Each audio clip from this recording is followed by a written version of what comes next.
All right, so as you know, I'm an arborist. So that gives me the ability to get wood chips and have tons of them. So you can take a look out here in my field. I've got all sorts of wood chips. I don't own this field. This guy is so cool for letting me dump this stuff here, but I'm just taking claim on it. Call it my field, but it's not.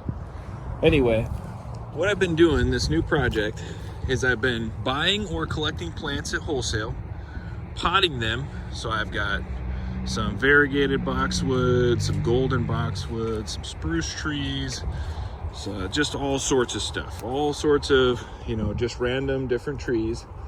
And as I've collected them, I'm sticking them in pots and then selling them. So I'm just selling them for more money than I bought them for. And the profit that I'm generating from that, so this is an effort to be sustainable as a micro farm. The profit I'm generating from that, I'm using a little bit at a time to build my greenhouse. So if you can see, I think it's 13 feet on this side and 10 feet on the other side. But anyway, this greenhouse is a pretty good size. I'll be able to use it to store more than just plants.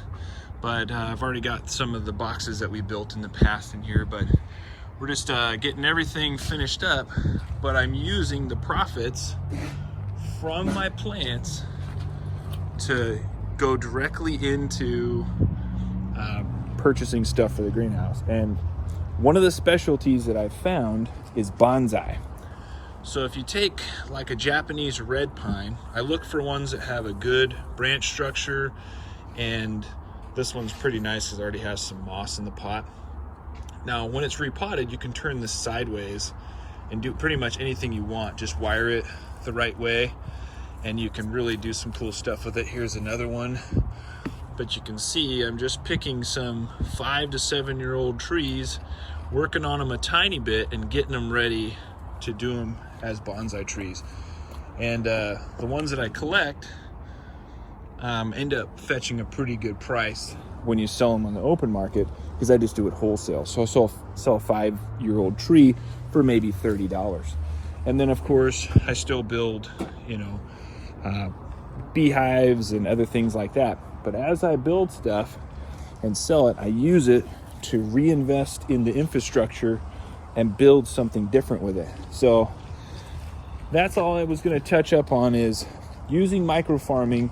You can really find ways to improve your property, making everything worth more, and that's what you want to do. So take that to heart.